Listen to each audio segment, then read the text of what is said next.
Hi, it's Robin here at Toadstool Tarot, and I want to share with you a deck that I only discovered recently by a walkthrough from Simon of the Hermit's Cave. I wasn't familiar with this tarot until he did his walkthrough, and of course, I fell in love with it because it's long out of print. So then I went searching online and found it goes for hundreds of dollars. Here I go, itching my nose again. I always get itchy when I do a video. I don't know why. So anyway, yeah, I saw online that this deck is going for hundreds of dollars, and I saw a listing on eBay for, I believe it was $179. I've never spent that kind of money on a deck before. But I liked this enough, and I had a little money burning a hole in my pocket. I thought, I'm going to go ahead and put a bid on it. If I get the bid, great. If I don't, well, I tried. So the last 5 seconds of the bid of the eBay thingy, nobody had placed a bid. I clicked my bid in, locked in, the 5 seconds passed, and I got it. So I guess it was meant to be. It is the Royal Fez Moroccan Tarot deck. And this is what the backs look like. Now, I believe that I read somewhere that this came out in the 90s. I don't know where I read that. In the little white book, it says it came out in 1975, and the design on the back looks very psychedelic. So, I mean, it could have been like late 60s or maybe mid 70s.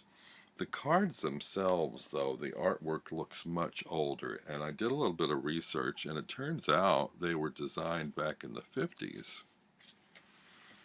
So let me read you a little bit of something about this from the little white book.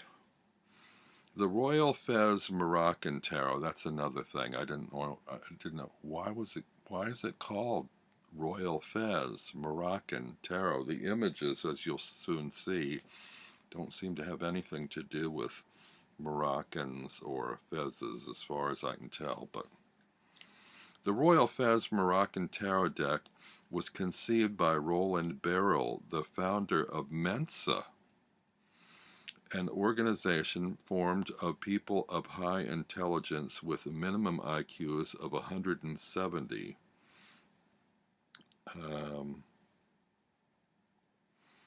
A further derivation, the etymology of Mensa comes from a Latin word which means a table for measuring. Its etymology is from the ancient Sanskrit ma, meaning to measure, such as the measurement of intelligences. A further derivation comes from the Latin expression mens sana corpore sano, a sound mind in a sound body. Okay. Beryl had a lifelong interest in various aspects of the occult, although not as a member of any special group. His particular interest was tarot, and he believed that a link existed between tarot, astrology, and certain forms of Gnosticism. According to Beryl, after the fall of Fez, Morocco, in the 12th century, tarot symbolism was misunderstood by those who inherited it. I wasn't aware that tarot went back to the 12th century, but I stand corrected. Including the Romany race, who it is alleged brought tarot to Europe. Subsequent packs were crude and primitive. In the late 1950s, Beryl commissioned Michael Hobdell, a British artist, to produce a tarot deck that would reflect the imagery of design prevalent in 12th century Fez. The artist died shortly after completing the commission, and Beryl died before he could market a limited and numbered edition of 500 Royal Fez Moroccan Tarot decks. This is tragic. Neither one of them saw this come to fruition. These decks lay dormant for many years until marketed by Royal Press London in 1975. U.S. Game Systems New York and Royal Press London marketed the first authentic reproduction of the Royal Fez Moroccan pack based on Hobdell's original designs and color tones. The deck bears several similarities to the Rider-Waite tarot deck drawn by Pamela Colman Smith in 1910 under the guidance of Arthur Edward Waite. Both these decks transpose two of the major arcana cards, strength, force, fortitude, usually depicted in either tarot decks as number 11 is designated in both the Royal Fez Moroccan and Rider-Waite tarot decks as 8. Just as generally, number 8 is designated as number 11.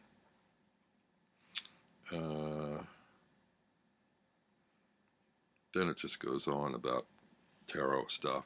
But that's a little bit of a background about why it's called the Royal Fez Moroccan Tarot deck, who created it, and when they created it. It comes, or it came, in a little orange box like so. And this one has a sticker price on it of $16, which I guess is what it may have cost when it came out in 1975. It's appreciated considerably since then.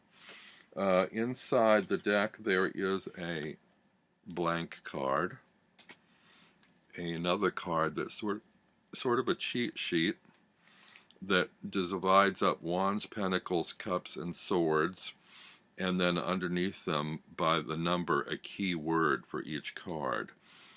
Oddly, they don't have a listing for the aces or the courts, but only 2 through 10, which is curious. And some of these key words are pulled from the several keywords in the Little White Book. I'm not sure how they chose these specific ones or why they even included this card, since they have a Little White Book.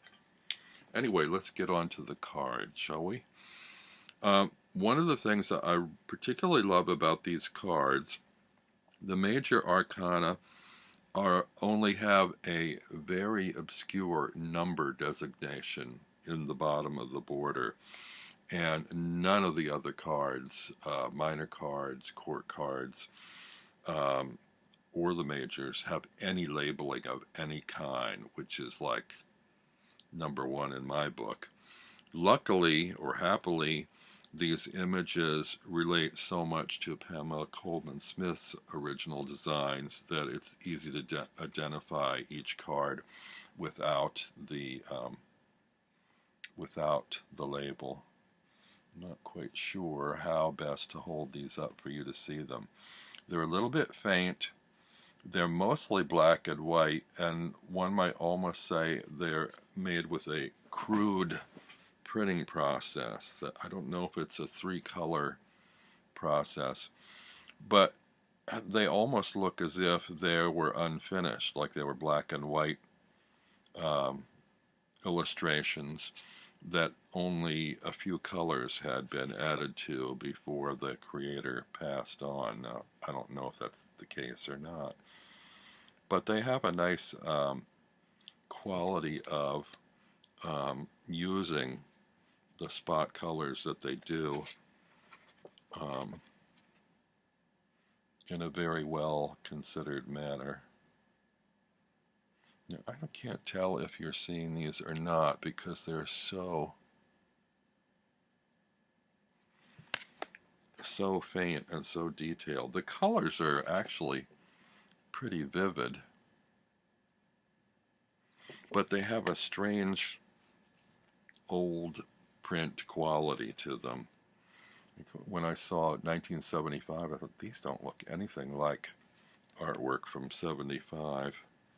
They look more like from the 30s or 40s or 50s.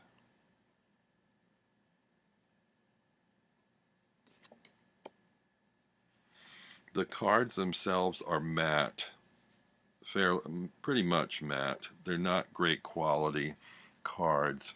They're decent weight, but they're not very slippery. I don't know how they're going to be to shuffle, but I found in putting them in order that some of the cards kind of hid themselves behind other cards and sort of stuck together a little bit, but maybe playing with them a little while will loosen them up. I don't know if you can see the faint number in the bottom here.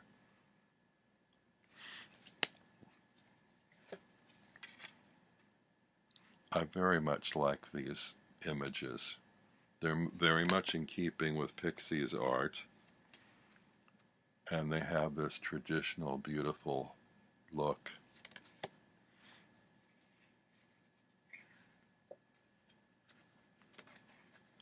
Let's see, I'm having trouble getting the Hanged Man separated from the Death card.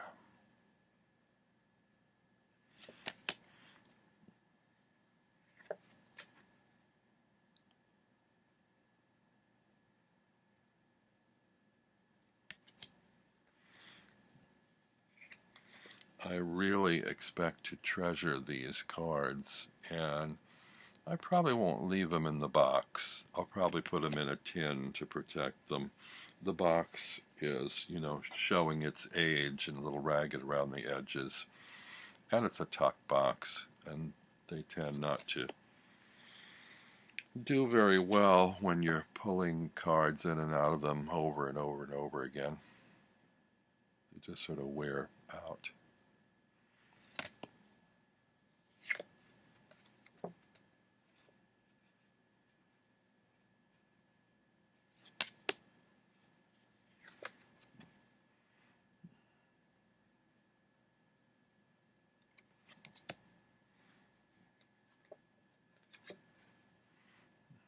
I'm very glad I was able to get these cards, even at the price I paid. They seem like a real scarce little treasure.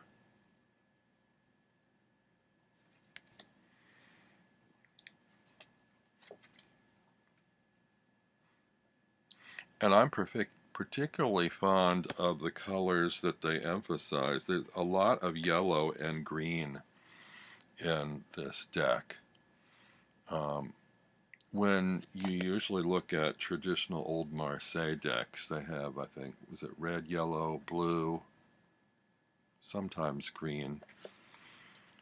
But this one is very heavy on the yellow and the green, and the other colors are just sort of used to kind of make things pop. Seeing like all the wands are green, but the leaves on the wands are yellow, and all the borders on all the cards are yellow.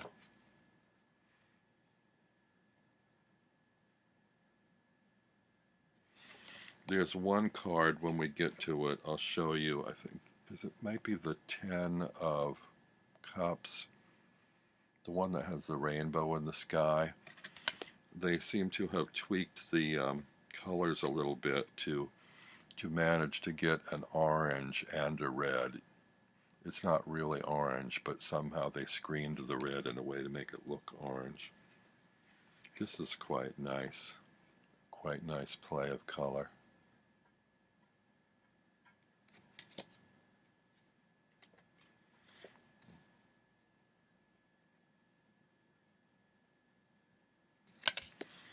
I like the traditional look of these, but they also look sort of like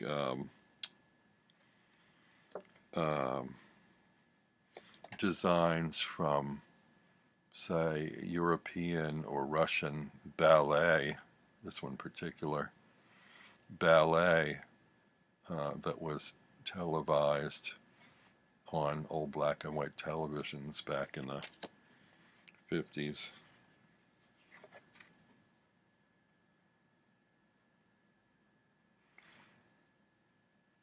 And as you can see, if you're familiar with the Rider-Waite system, there's no trouble at all identifying the number or suit of these cards.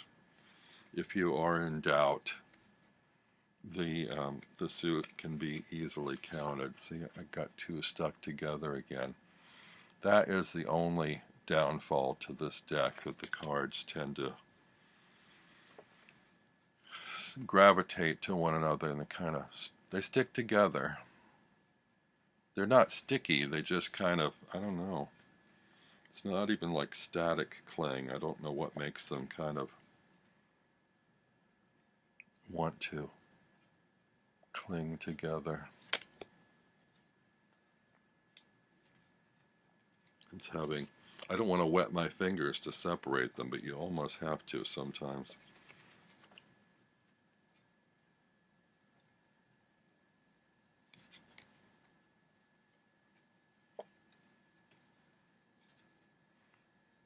It's the King of Wands, of course, and now we're on to Cups. Wait, I seem to be missing a cup.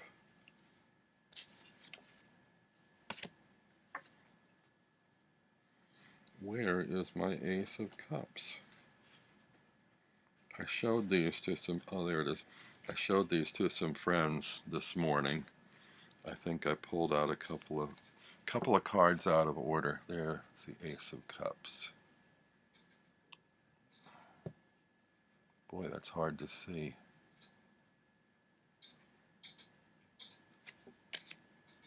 The images, the artwork is very delicate. It's almost like faint etchings. So I'm not sure how well these are coming across on the screen. This is one of my favorite cards, actually, in this deck. I love the colors, the swirl of the dance there in the folds of the fabric on the three women.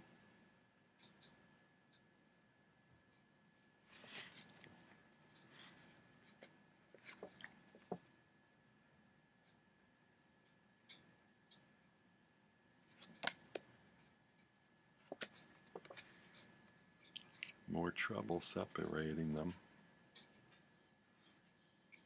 If you have this deck, I wonder if you have the same difficulty that I'm having separating these cards.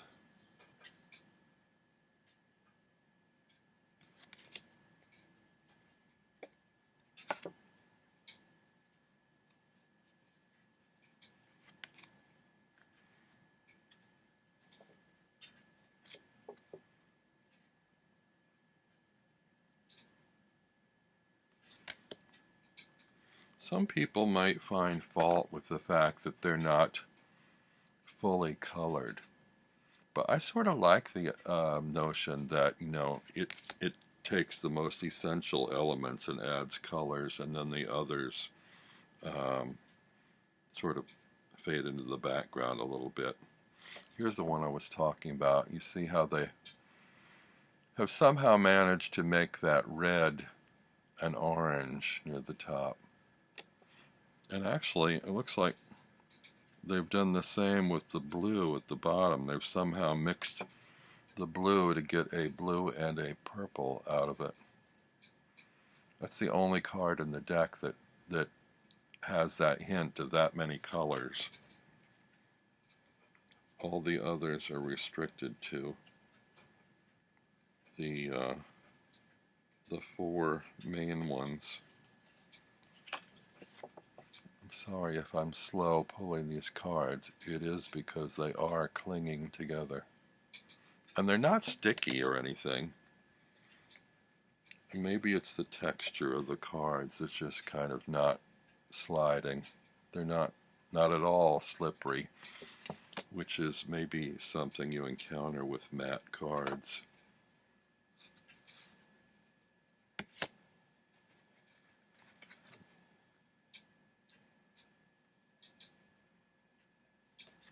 I hope you're getting enough of a sense of this deck from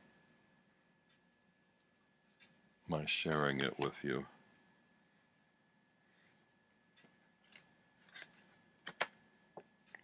By this limited means.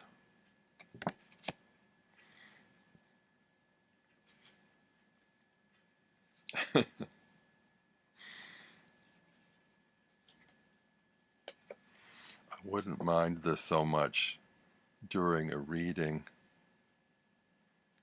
or a consult, but in real time, drawing these cards to share with you, I'm having a little bit of difficulty getting hold of them one at a time.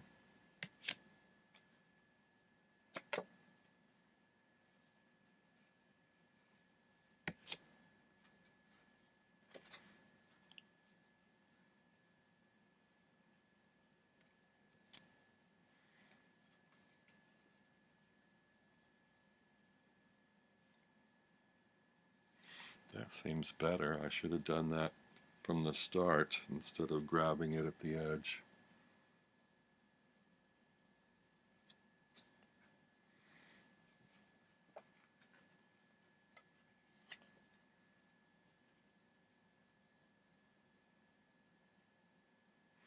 Now, I'm not counting them as I go through, and if I miss any, it's because two of them managed to stick together and hide from you, hide from me.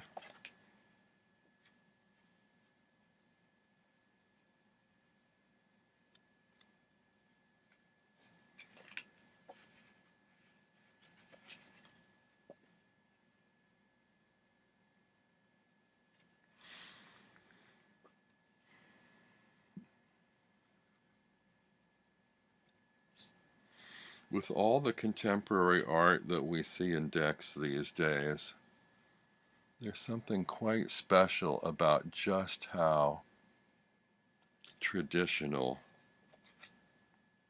the imagery seems in this deck. Although I have to tell you, I'm quite hard-pressed to find what they mean by Fez or Morocco in the artwork.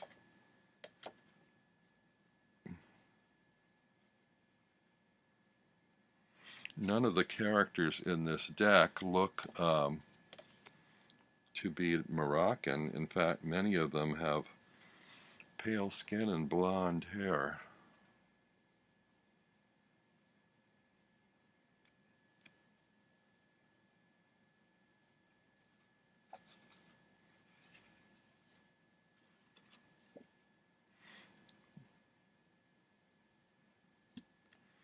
And this little guy has a cap, but I wouldn't exactly call it a fez. Of course, before I read these notes, I didn't even know fez was, according to that, and I'll have to double check, the original name of Morocco. I just thought fez was a type of hat worn by a particular group of people, and mostly Shriner organizations in the U.S. I'm going to have to do a little more research on Fez as it relates to Morocco, because I've never read that before, and I'm a little bit wary about a single note. Okay, this guy looks like, okay, he might be wearing a fez. That's the Page of Swords.